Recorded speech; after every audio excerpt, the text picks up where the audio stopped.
Então, salve, salve, turma do nono ano, tudo beleza com vocês, gente? Tá iniciando aqui mais uma videoaula da gente, beleza? Mais um encontro da gente de geografia, tudo bem? Então, né, antes de tudo, a gente vai primeiramente fazer a correção, né, como sempre o professor faz.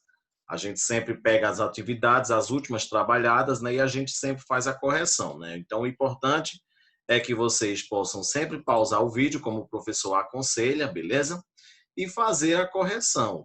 Tudo bem, galera? Pausa o vídeo, faz a correção do que acertou e do que errou. Tudo bem? Então, né, a gente pega aí a última atividade trabalhada, beleza?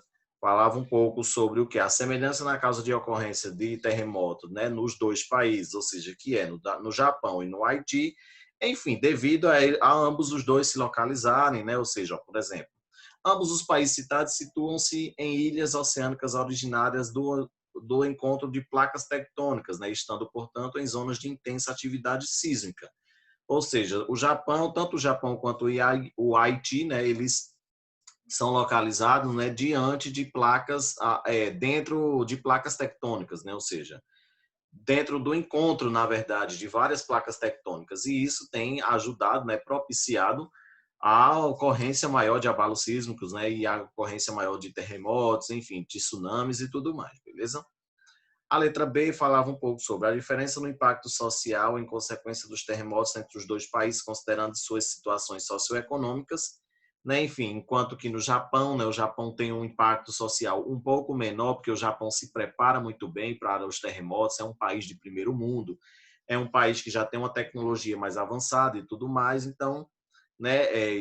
Tipo, eles têm essas tecnologias, eles têm essas sabedorias, né? Porque eles já procuraram isso, né? Então, enquanto que a Haiti é um país pobre, né? Ou seja, é um país um pouco mais fraco que o Japão. Então, aí os desastres, né? Ou seja, a ocorrência de mortos, perdão,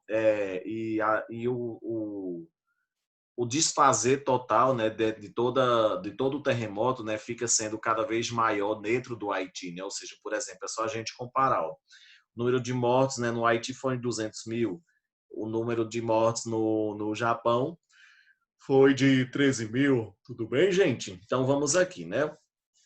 A outra atividade, né, falava o quê? Qual é a relação entre terremoto e tsunami? Nas áreas próximas aos limites, né, entre as placas, em zonas convergentes destas, né, ocorre grande tensão que acumula intensa energia. Essa energia, ao ser descarregada, pode acarretar em terremotos nas áreas continentais e tsunamis nas áreas oceânicas. Então, galera, o tsunami, ele, na verdade, ele tem a origem, né, ele tem sua gênese dentro do choque das placas tectônicas, né? Ou seja, ocorreu o tremor de terra ali, né? O oceano sofreu esse tremor de terra, então o oceano levantou sua água, né? Levantou as suas águas. Então essa onda elevada, né? Ou seja, extremamente demais, é o tsunami que vai chegar ali no litoral, devastando tudo que tem pela frente. Tudo bem?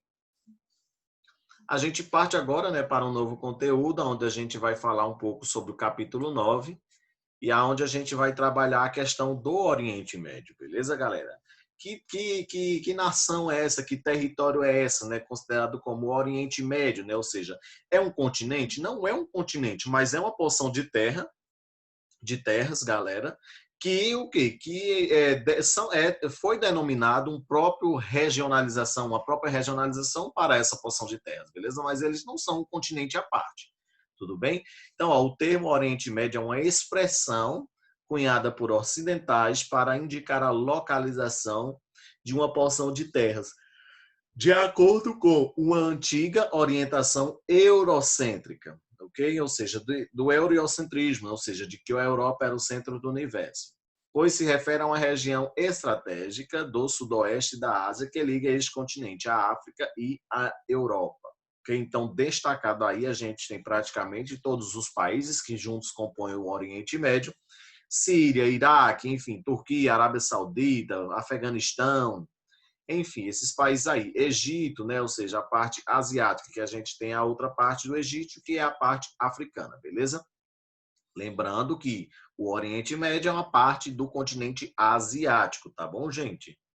Então, ó, diversidade étnica, né, e cultural no Oriente Médio. É aqui onde a gente encontra, né, aqueles povos, enfim, que andam com as roupas mais cobertas, né, ou seja, os homens andam com as roupas cada vez mais compostas, tampando praticamente todas as partes do corpo. As mulheres, né, boa parte andam com a burca, né, onde só dá para ver os olhos praticamente e tudo mais.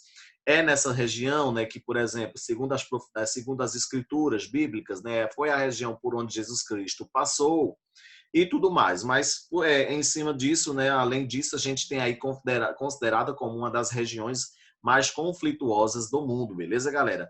Pelo fato, né, simplesmente pelo fato dela ter grandes reservas de petróleo, pelo fato dela ter o quê? Uma grande pelo fato de foi aqui que criou, né, ou seja, as principais religiões monoteístas do mundo, né, como o cristianismo, o judaísmo e o islamismo, né? Então isso aumenta cada vez mais a intensidade de conflitos, somando, né, com a questão do petróleo, beleza?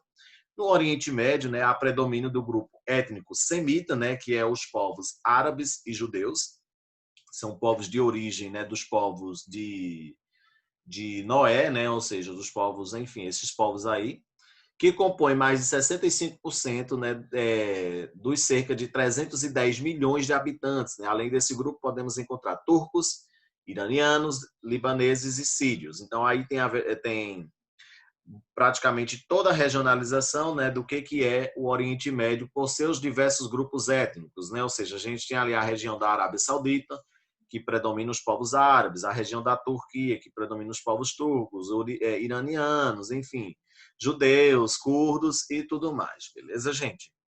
A maioria desses povos, né, faz parte da cultura e da religião islâmica, beleza? Todos eles são da religião islâmica, a religião muçulmana, né? Ou seja, que são aquelas religiões em que eles creem que o Deus é Alá, né? E que, enfim, a religião do profeta Mohammed, beleza? Enfim, são religiões cada vez mais fundamentalistas, religiões cada vez mais, perdão, gente, religiões cada vez mais radicais, ok? Então é basicamente isso. A maioria desses povos, né, faz parte da cultura e da religião islâmica, né? As poucas exceções são os israelenses, cuja maioria professa o judaísmo, beleza, gente? Então a maioria dos israelenses eles são da religião judeu, dos judeus, beleza? Então é a única religião que não é, por exemplo, que não é do cristianismo e também não é do islamismo, tudo bem? Escassez de água, né? A gente sabe muito bem que a região ela predomina muito um clima cada vez mais árido, né? Ou seja, um clima cada vez mais hostil, com a aridez mais intensa, né? Ou seja, com a secura muito grande, né? Ou seja, a gente tem aí regiões cada vez mais secas dentro do Oriente Médio devido ao espaço geográfico dessa região. É uma região onde a aridez predomina, né? Os poucos recursos hídricos são fontes de tensões e conflitos, ou seja, esses poucos recursos hídricos, né, ainda somam com os principais conflitos do petróleo e das religiões. O final do primeiro conflito entre árabes e palestinos e israelenses fez com que os judeus dominassem as principais fontes de água tão essenciais para a vida e o desenvolvimento econômico da região. A Palestina se situa numa faixa de extrema escassez de água no Oriente Médio e pode ser dividida em 3 diferentes compartimentos morfológicos, né? A diplomacia é em torno do Tigre e Eufrates, ou seja, como são, na verdade, né, uma região de grande aridez, né, ou seja, uma região de grande semi-aridez, né?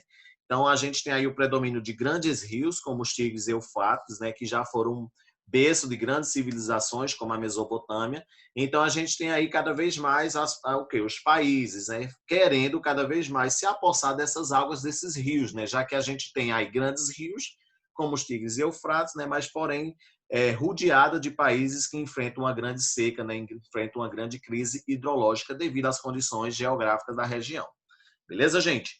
Então aqui vai encerrando essa videoaula de hoje. Eu espero que vocês tenham gostado. Peguem aí o exercício para a realização, né, das atividades, que é a página 279. Beleza, galera? Essa foi a nossa videoaula de hoje. Eu espero que vocês tenham gostado.